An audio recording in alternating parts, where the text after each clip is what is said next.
Доброе утро, дорогие друзья! В эфире программа «Полезная консультация», в студии Ксения Бобрикова. Если по утрам вы чувствуете усталость, а в дневное время сонливость, низкую работоспособность и даже забывчивость, то, скорее всего, ночью у вас проблемы со сном. Вот прежде чем бежать в аптеку за таблетками от бессонницы, поинтересуйтесь у близких, а не храпите ли вы? Многие люди, к сожалению, не догадываются, как опасен храп и к каким последствиям он может привести. Сегодня будем говорить о ронхопатии, так по-научному называется храп, о методах диагностики, ну и, конечно же, лечении этого, можно так сказать, недуга. У нас в гостях ведущий оториноларинголог с 25-летним стажем, кандидат медицинских наук Сергей Понеделко. Сергей, доброе утро. Рада вас приветствовать в нашей студии. Доброе утро. Друзья, я напомню, что телефон прямого эфира 635-85-72, адрес электронной почты польза@topspb.tv. Так что пишите и задавайте свои вопросы, мы обязательно постараемся их озвучить. Сергей, для начала, как говорится, давайте небольшой ликбез. Что такое храп? Почему возникает этот ужасный раздражающий звук? Храп. Храп – это такой феномен, который возникает из-за вибрации мягкого неба. Дело в том, что мягкое небо – это одна из анатомических структур глотки человека. И она имеет важную роль. Это небная занавеска. Поскольку в ней расположены мышцы ее то натягивают, то расслабляют. Поэтому во время глотания она способствует тому, чтобы пища продвигалась, да, продвигалась, совершенно верно, и не попадала в нос, например, или в гортань, или в трахею. То есть это запирательная функция, которая, собственно говоря, нам нужна. Но вот эти мышцы, они не имеют других каких-то укрепляющих структур, хряща или костей, то есть сама небная занавеска. Поэтому любое ослабление мышц, провисание их вызывает вот этот феномен храпа во время сна. Во сне что происходит? Человек спит, мышцы у него все расслабляются, в том числе и мышцы мягкого неба. В итоге начинается ее флотация. Вот эта вибрация, да, такая, которая создает... Это и есть храп. А почему, допустим, человек всю жизнь жил нормально и вдруг резко захрапел? С чем это может быть связано? Во-первых, это связано с тем, что многие люди с возрастом набирают массу тела. Это одна из причин, по которой происходит ухудшение этой функции. За счет того, что отложение жировой клетчатки происходит в области шеи, глотка сужается, просвет ее уменьшается, небная занавеска провисает из-за этого, смещаются структуры и начинает флотировать. Вот это одна из главных причин. Хорошо, почему тогда храпят дети и даже худые люди подвержены такой неприятности?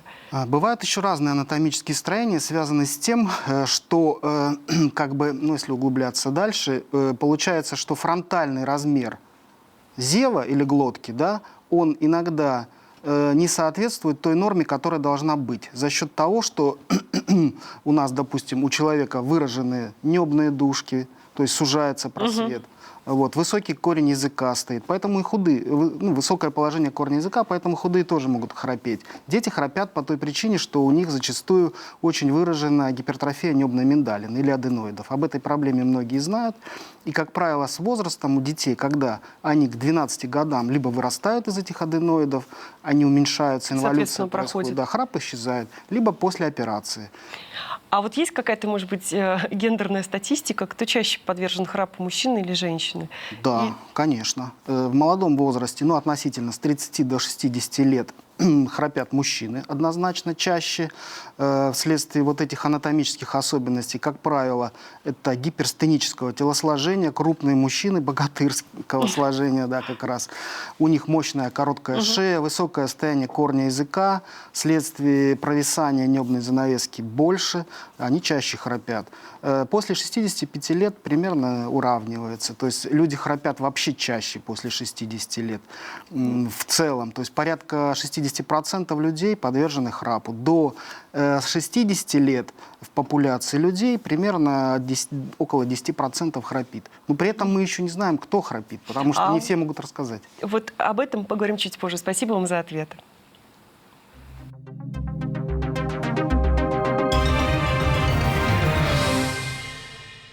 635-85-72, телефон прямого эфира, адрес электронной почты польза@topspb.tv. Сегодня тема нашей программы — храп, причины и лечение. Скажите, пожалуйста, Сергей, вот если человек живет в большой семье, понятное дело, домочадцы ему обязательно скажут, что ну, это невозможно, делай что-нибудь с этим храпом. Но если человек живет один, как он может понять, что он храпит? Какие-то признаки есть? Ну, на ранних стадиях, скорее всего, нет.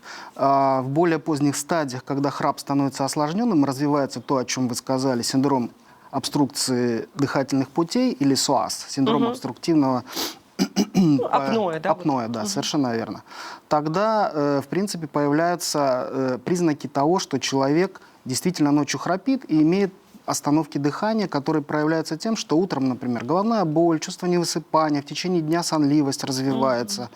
Вот какие-то вот такие симптомы, зачастую немотивированные походы в туалет по ночам. Это тоже может быть? Да, быть? конечно. Это никтурия называется. Ночное учащенное мочеиспускание. То есть, если чаще 2 раз человек идет в туалет по ночам, то это признак того, что у него есть апноэ. 100%. Значит, есть и храп. Да, а почему это как-то связано, извините, частое Ну, мочеиспускание? там сложный апноэ и механизм. храп? Дело в том, что когда развивается синдром апноэ, человек на короткие периоды ночью перестает дышать. Где-то, если больше 10 секунд остановка дыхания происходит, то есть легкие – это насос, они накачивают воздух. Им нужна постоянная проходимость верхних дыхательных путей. Если там есть преграда, она возникает при храпе, то есть небо подлипает, и на какое-то время дыхание не может осуществиться. То есть идут дыхательные экскурсии, но воздух не проходит. Развивается вот эта вот гипоксия. Кратковременная. Да. Кратковременная гипоксия влечет к тому, что повышается артериальное давление. Повышается артериальное давление, естественно, усиливается кровоток, в том числе и через почки. То есть фильтрация почечная нарастает, мочи образуется больше, наполняется мочевой пузырь, и человек идет потребность в туалет идти. Ну, вот эти признаки, конечно, спасибо большое, что вы озвучили. Теперь, я думаю, наши телезрители четко будут знать. Но еще, если не ошибаюсь, есть такие программы, которые можно устанавливать на гаджеты, которые записывают твой сон. Да. Вот сейчас. И можно тоже потом посмотреть. Вернее, послушать, храпишь ты или не храпишь. 635-85-72, телефон прямого эфира. Это адрес электронной почты польза@topspb.tv. У нас на почте есть вопрос. Правда, что храпуны из-за недосыпа более подвержены ожирению, чем те, кто не храпят? Но здесь сложно сказать, то ли те, кто имеет лишний вес, и они сильнее храпят, то ли действительно там есть механизм, вследствие которого меньше вырабатывается тестостерон у мужчин. В ночное время это происходит, как правило, поэтому вот эти кратковременные остановки дыхания, они ведут к тому, что тестостерон меньше вырабатывается. Я не буду погружаться в этот механизм детально. Вследствие этого начинают преобладать эстрогены. И мужчины начинают, да, действительно откладываться жир на передней брюшной стенке, абдоминальные жиры, в том числе на верхних отделах шеи, плеч и груди. Естественно, после этого храп усиливается, и апноэ нарастает однозначно. То есть тут порочный круг формируется. Спасибо за ответ. Да.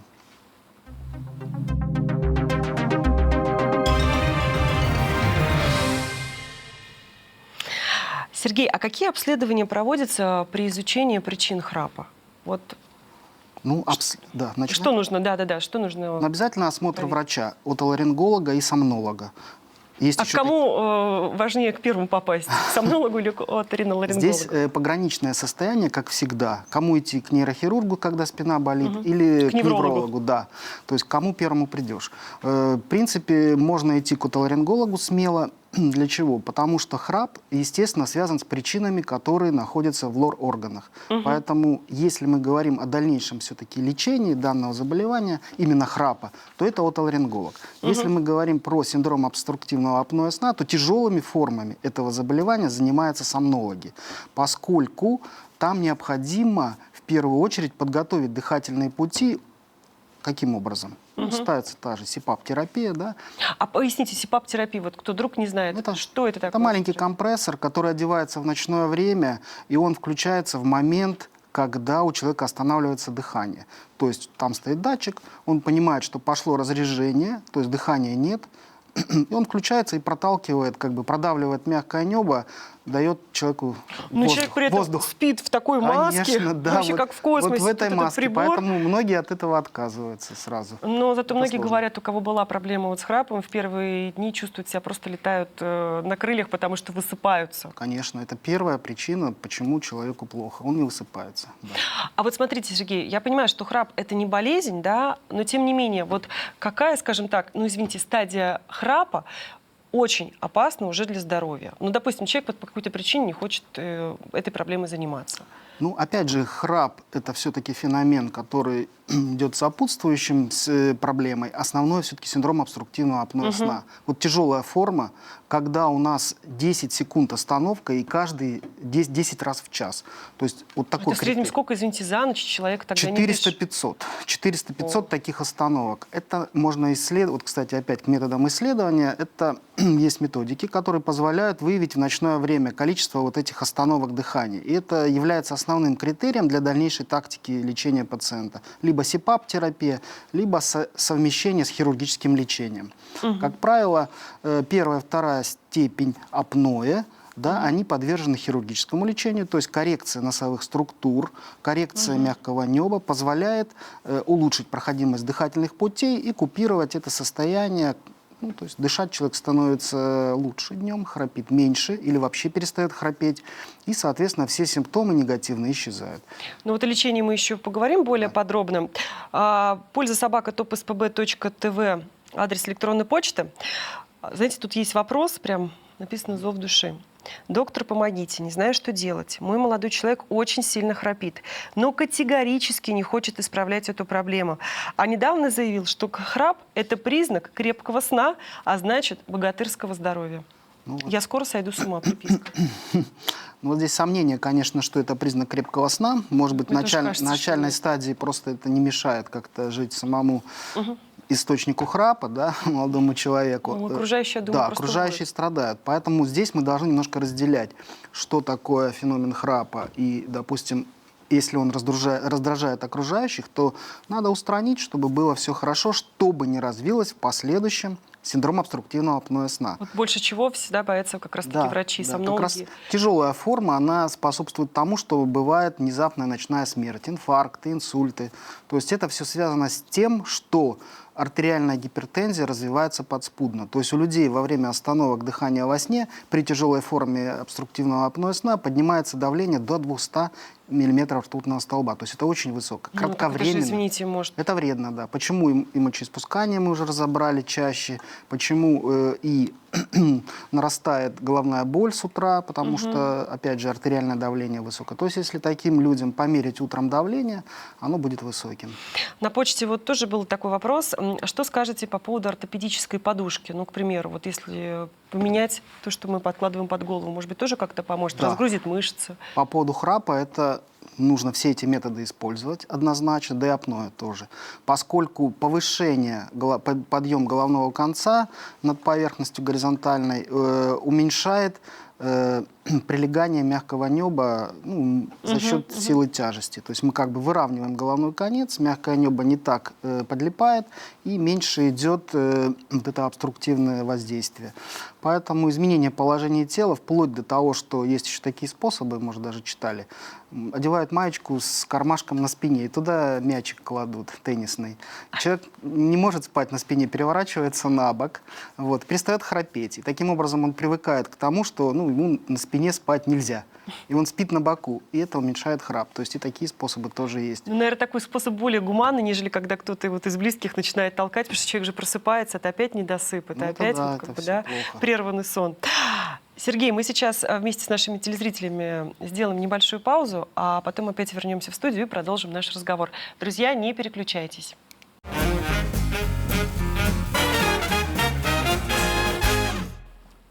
Полезная консультация в эфире телеканала «Санкт-Петербург». Друзья, я напомню, сегодня у нас в гостях ведущий оториноларинголог с 25-летним стажем, кандидат медицинских наук Сергей Понеделко.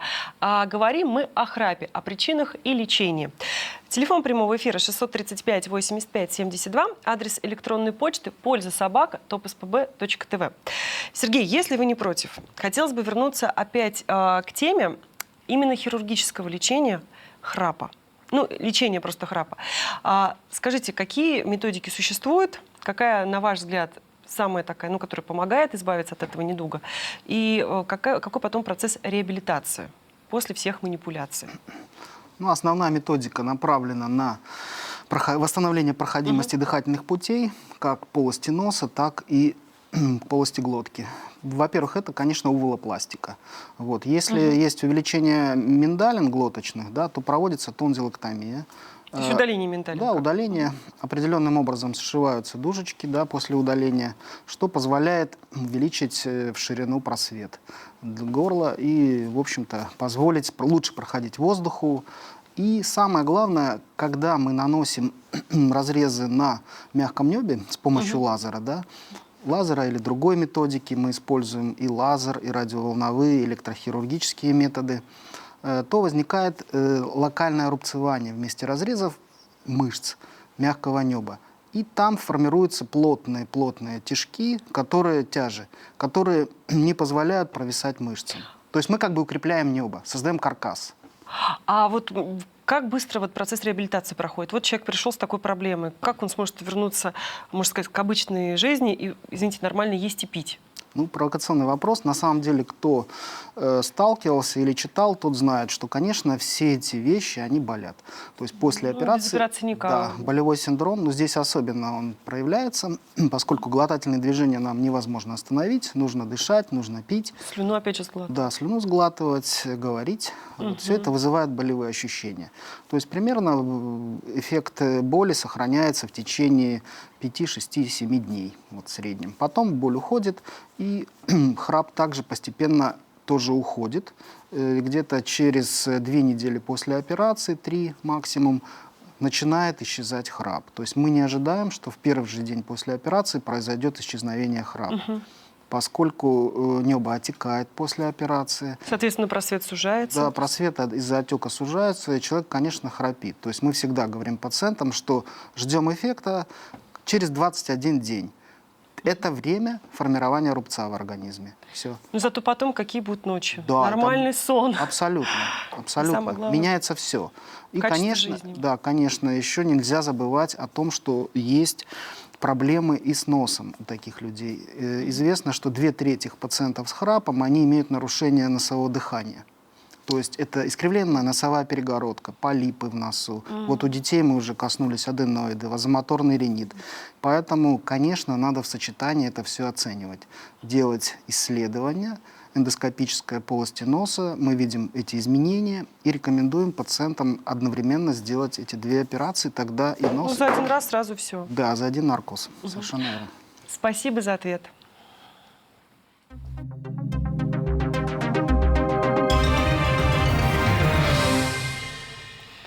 (635-85-72), телефон прямого эфира, адрес электронной почты польза@topspb.tv.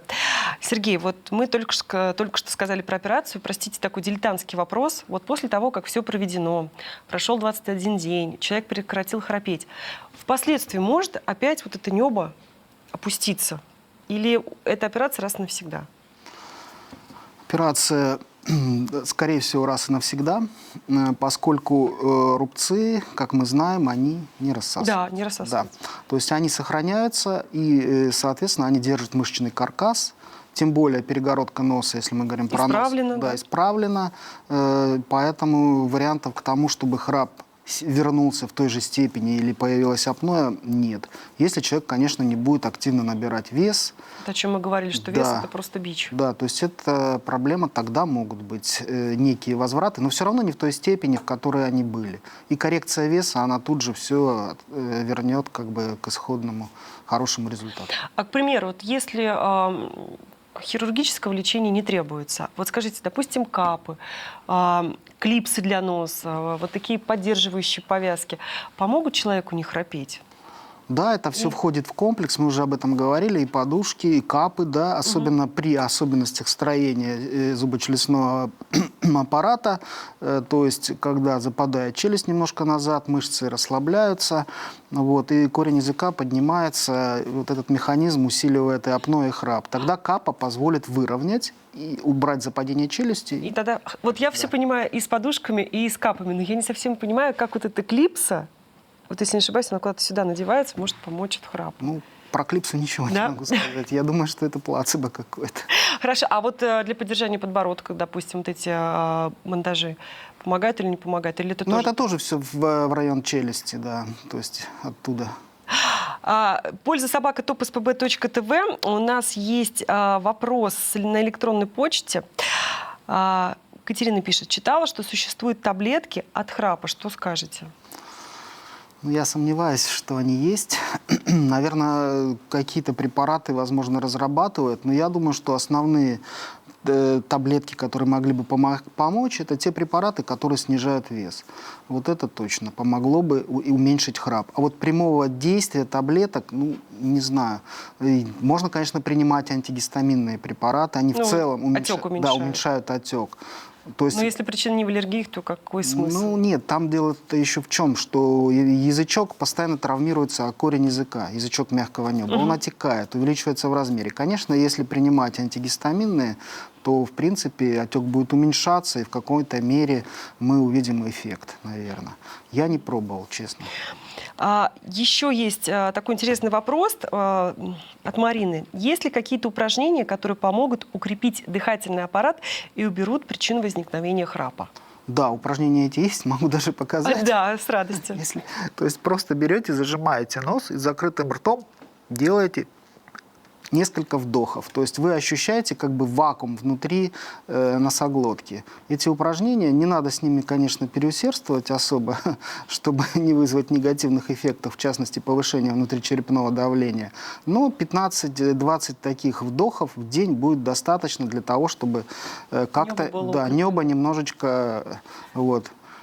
А вот такие упражнения из серии надувать пузыри, дуть в трубочку, это больше к отиту, да, наверное, относится? Да, это все-таки к среднему уху относится, да. Значит, просто зажимаем, вот еще раз, чтобы зажимаем нос и делаем вдох. И делаем, сейчас... Не выдох, а вдох. Вдох. Вдох. А как-то на уши немножко давит, так? Немножко, да, там идет как раз разрежение. Вот. Про упражнения мы с вами сказали, в принципе, про ортопедические подушки, все это мы с вами озвучили.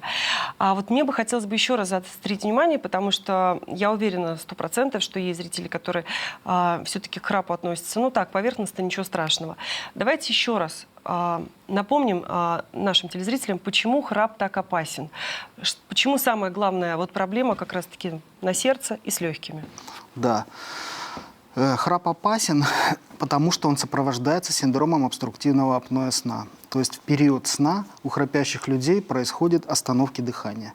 Эти остановки дыхания приводят к кратковременной гипоксии.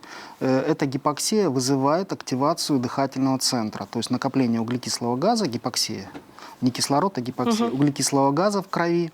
И, соответственно, организм реагирует тем, что он усиливает тонус сосудов.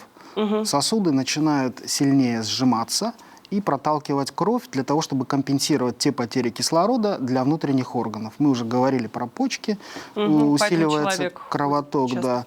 Также идет нагрузка и на другие органы. В том плане, что вот этот сосудистый тонус постоянный, длительный, нарастающий, он вызывает формирование артериальной гипертензии. Это раз. То есть, а как мы знаем, что основная у нас проблема и смертность в популяции – это сердечно-сосудистые заболевания. Таким образом, у человека развивается артериальная гипертензия, то есть давление становится высоким. Зачастую вначале на это не обращают внимания, вот, поскольку происходит давление, как правило, в ночные и утренние часы, потом оно нормализуется. Со временем артериальная гипертензия становится постоянной. А артериальная гипертензия – это инфаркты, это инсульты и все вещи, и даже эмболии, которые, собственно... Поэтому, как говорится, мы советуем нашим телезрителям, вообще людям, у которых есть эта проблема, обязательно идти или к сомнологу, да, или к оториноларингологу. Чтобы, еще раз скажем, просто чтобы проверить, храпишь ты или не храпишь, какие признаки могут быть, помимо того, что можно записать на гаджет? Частое мочеиспускание. Да, частое ночное мочеиспускание. Да, ночью именно. Ночное. Вот более 2 раз за ночь встает человек.